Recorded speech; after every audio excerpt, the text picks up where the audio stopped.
Hello, my name's Rebecca Richardson, but most people call me Becky, and today I thought we could do the mid-year book freakout tag. So admittedly, at the moment, I don't read too much. That's something that I've talked about lots of times on this channel. I'm trying basically to use this channel as a way to grow what I read and to get back into reading as I once was.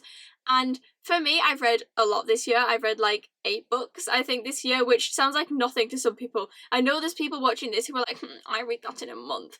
But like, for me, that is a lot of books. However, of course, they aren't all books that came out this year, so I'm like kind of messing with the rules of this a bit. I'm not just doing books that came out the first half of this year, I'm just doing books that I've read the first half of this year, which I believe include like 3 books that were released this year. I think there might be more. My pile's right there, it's probably in shot. I won't be going into too much detail because I am also doing a video where I just talk about the books I've read this year. Since I haven't read that many, I actually have a chance with the amount I've read to sit and actually go through them in detail and kind of give my opinion on them. So this is kind of a condensed version of that video that will be up soon, probably next week. So without further ado, let's begin. Question 1 is, what is the best book you've read so far in 2019?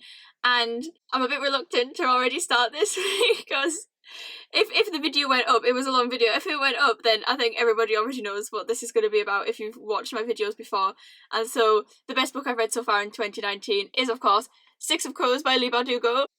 I'm not going to talk much about every time this book comes up because I did a whole video about it that was like so long, but I absolutely love this book. In summary, I loved the whole heist theme. I thought it was completely different to what I've seen in YA before. I loved the detail that went into all of the characters and their motivations and their backstories. It was very complex. There was also a lot of characters that were relatable for not just me but other people as well, in ways that I don't often see. It was also just super fun and so different to the usual YA storyline. There was no greater good. It was just characters, committing crimes and getting money for it, which I thought was brilliant, and it was so different and so funny.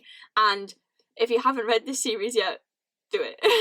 Question 2, what is the best sequel you've read so far in 2019?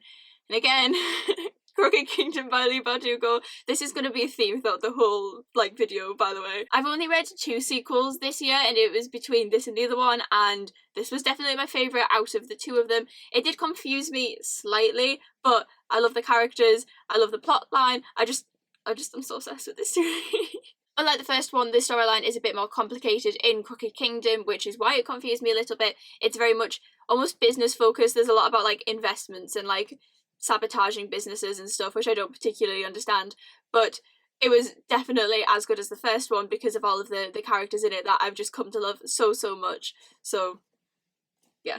Question 3 is a new release that you haven't read yet but want to. So for this, I have chosen Children of Blood and Bone by Tomi Adeyemi. For some reason, I thought this was contemporary when it first came out, so I just never bothered with it, but I watched a review lately and realised that it's actually like high fantasy, which is everything I read basically. So I am going to get around to reading this at some point because it sounds really interesting. It sounds right up my street when I've looked further into it, and so I am very excited. I was going to read this after I finished Six of Crows, which I just have, but now I have to read like a million books for coursework, so I'm not going to get the chance, but I will eventually get around to reading this and I'm very excited about it. Question 4 is most anticipated release for the second half of this year. And for me, that is, at the moment, Queen of Nothing by Holly Black. I enjoyed the first 2 books in the series. I'd say I enjoyed The Wicked King a lot more than I did The Cruel Prince. Neither of them were what I was expecting them to be. I was hoping they'd be better, if I'm honest. But nevertheless, I am still really excited for Queen of Nothing. I also like how straight to the point the name is. Like, I heard the title before I read The Wicked King, and I wasn't expecting the title to be so on the nose as it is. And I'm really excited to see where it goes. I've seen a lot of tweets about it and what people are speculating about the book, and from the way The Wicked King ended, I am really excited to see where this book goes. Question 5 is biggest disappointment, and I still can't quite believe, I kind of hate myself for what I chose for this one, but I'm sticking with it because I have my reasons, and that is The Red Skulls of Magic by Cassandra Clare. Right. I am one of the biggest Cassandra Clare fans. I absolutely love her books. I absolutely love Alec Lightwood and Magnus Bane to pieces. But this book just wasn't what I was hoping it would be. I think what it was is it's because there was so much hype around it, and I love these characters so much that I was expecting so much of it that even though it was a really good book, and it was, I didn't hate this book, I still thoroughly loved this book, it just wasn't as good as I was hoping it would be, because I'd kind of built my like expectations for it so high that when it kind of went under the bar, I was like, oh, okay. Basically, I thought I'd read this in about a day, and it took me about 2 weeks, and there was even times where I was like, oh, I've got to read that, which is so unlike me when it comes to Cassandra Clare's books, especially when Alec and Magnus are the two main characters. But there was just something missing with it. I don't think it was even the plot line. I struggled with the writing. A big issue I've found in a lot of Cassandra Clare's newest releases is that the writing isn't what it should be. Like, it feels quite rushed, it feels quite simplistic, and I don't know if that's because she's releasing a lot of books at the moment and they're sort of coming out quite quickly, and I don't want to make that comment, but I am slightly concerned that we're moving more into quantity over quality, which nobody wants. I just felt that the writing in this wasn't as good as it could have been. That being said, though, I did enjoy it. I swear I enjoyed it. I love the characters, I love the storyline, I love the kind of like European aesthetic of them just like driving around. I love the plot twist at the end. I also thought it was funny, which is very much Cassandra Clare's style. There's always some sort of humour in a book, and I just loved going back to the sort of Mortal Instruments era. I also really enjoyed the fact that at the end of this book we find out that they went home early. So during either City of Glass or City of Fallen Angels, I can't remember exactly when this is, there is a lot of talk about all these things happening, and the characters are like, oh look, we've got photos from Magnus and Alec's holiday, but we now know that they weren't actually on holiday at that point. They were in Magnus's apartment taking photos as if they were on holiday. So while everybody else is dealing with all these problems, they were just sat in Magnus's apartment taking photos and pretending they were abroad, which I thought was really funny. I am really excited to see where the next book goes, Lost Book of the White. But yeah, so I definitely did enjoy this book. Don't take this as I didn't enjoy this book, because I did. I was just disappointed because it wasn't as good as I was expecting it to be, but it was still really good. Question 6 is biggest surprise, and for this I have chosen Empire of Storms by Sarah J Maas. Basically, I kind of had like a rough time with the beginning of the Throne of Glass series. I wasn't the biggest fan of like books 1 through 3, and then book 4 it kind of picked up a little bit, but by that point I was like, I'm this far through, I've got to finish it, and I just wasn't expecting to enjoy it that much. But then Empire of Storms came along, and I thoroughly enjoyed this book. Oh my god. I think it was because I really like action. I'm somebody who loves the fast pace in a book. I'm like, fight all the time, or just like, don't, and I won't read it. And there was always something happening in this. There was always something going on. And I just really, really enjoyed all of the action scenes in it. I thought it was brilliant.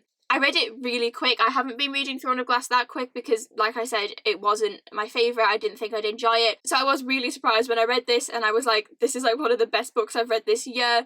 I loved it so much. The end was brutal and I hated it so much, but it's kind of a good thing that I hated it because it shows that it was written well. So yeah, this is like an old book for most people, but I did read this for the first time this year, and I was massively surprised by how much I liked this and how much I then went on to enjoy the rest of the series. Give or take Tower of Dawn. But like this in book 7, I was really surprised by just how much it turned, and suddenly I really enjoyed them, and that was thanks to this book. Question 7 is favourite new author, either debut or new to you, and so I've gone new to me, and that is Leigh Bardugo. Like I said, you hear about this a lot in this video. I just read Six of Crows. I haven't read the Grisha trilogy yet. I haven't read King of Scars. I'm gonna read the Grisha trilogy like the end of this year, I think. But I read Six of Crows for the first time. It was the first Leigh Bardugo book I've ever read, and I loved it so much. Like I've already mentioned, like I've mentioned in the video before this, so I'm not going to go into details, but I absolutely loved how she built some of the characters in different ways, the way that I was made to underestimate certain characters and even underestimate certain plot lines, and the way that it always kept me on my toes, and it always ended up being completely different to how I expected. I could not judge from the beginning how this book would end, and usually I'm someone who can work out from the beginning of a book what's going to happen throughout it, and it just kept catching me off guard over and over again, and I was so happy about that. That's how I like a book to be written. Also, the characters and their motivations and their backstories were just so diverse and so complex, and the focus on them as people rather than like the romance subplots was really, really good, and I just massively enjoyed it, and I'm really excited to read more of Leigh Bardugo's work. Question 8, who is your newest fictional crush? Again, is it even a surprise what I'm talking about anymore? But Kaz Brekker, definitely. Like, I would die for Kaz Brekker. I've talked about this in the video before. I talk about this all the time. He's like my lock screen at the moment, but I just found him so relatable for me in the oddest way. Long story short, I struggle with sensory issues myself, and sometimes it makes physical contact really difficult, and I've never seen something similar in a character before, and it just made him really relatable, and it just kind of made me more attached to him as a character than I am with a lot of fictional characters, and I was super happy about that, and I'm so glad I read them, and he's like probably like my third favourite fictional character now, so yeah. Again, I said I'm not, if I was to sit in this whole video and talk about how obsessed I've become with Six of Crows in the last like 2 weeks, then we'd be here forever. Question 9 is newest favourite character, and for that I have chosen Aelin Galathynius from the Throne of Glass series by Sarah J Maas. Like I said, I did struggle a bit with the beginning of the series, and I did find Aelin a bit obnoxious, but in a way I was okay with that, because like, we don't often see that in female characters in YA. She was kind of given the personality traits that we'd see in like the male love interest, and so I was kind of like chill with it being the other way around, and I did come to absolutely love her, especially as she grew more into herself and became more mature with the plotline, and I loved her humour, and I did really enjoy the fact that she's more like traditionally masculine as a character. Like, usually the men are sort of the broody, sarcastic, arrogant characters, and the women are just kind of there.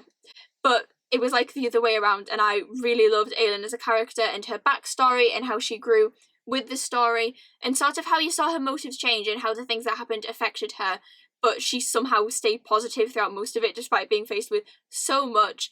And as much as I say she wasn't an overly relatable character for me, because the sort of big, strong characters never really are, and I don't think they are for a lot of people, I still loved her, and I loved her humour, and again, she was just not the usual female protagonist I'm used to seeing, and I really enjoyed that. On the same vein, question 10 is a book that made you cry, and I have chosen Kingdom of Ash by Sarah J Maas. I thought I was going to cry at the beginning because of everything that happens in the beginning, but I didn't. Somehow I managed to just like resist the urge to cry. I just kind of like internally wept instead, but the end did eventually get me.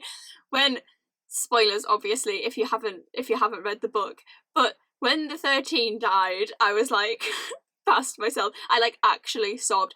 I do not sob when I'm reading a book, but there was like actual tears running down my face. I can name 2 other books I think where I like properly cried, and it was just, yeah, it was quite an experience for me. I was not expecting to get that emotional over it. So thanks Sarah, thank you so much.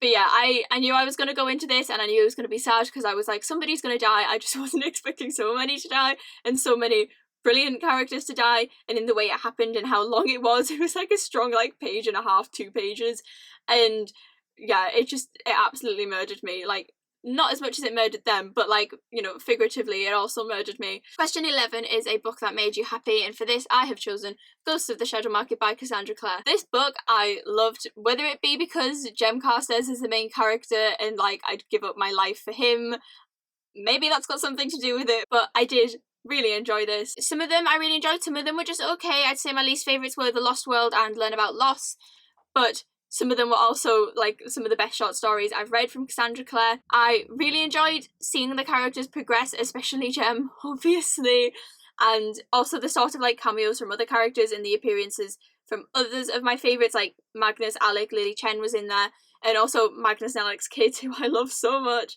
And yeah, it was just like a good happy read, especially towards the end in like Forever Fallen when Mina was born, and I already love that kid so much. But yeah, just the general vibe, especially in the stories where Jem was happier and he had his family and he had Tessa. It just made me so happy, especially as someone who's like followed his entire journey and just spent so much of my time like, Jem deserves better. To finally see Jem get better and actually like have a happy life just made me so happy. Question 12 is the most beautiful book you've bought so far this year, and I have chosen The Wicked King by Holly Black. Like I said, this wasn't like my favourite book to actually read, but like the cover's just so pretty. I don't know whether you can see on the camera, you probably can't, but there's like glitter on the gold around the letters, and there's glitter like on the actual crown as well, and it's just, I like picked it up and was like, wow, that's such a nice cover, and it really is. So yeah, that's the one. I was looking at all the books I've read this year, and as soon as I saw the question most beautiful cover, I was like, Wicked King.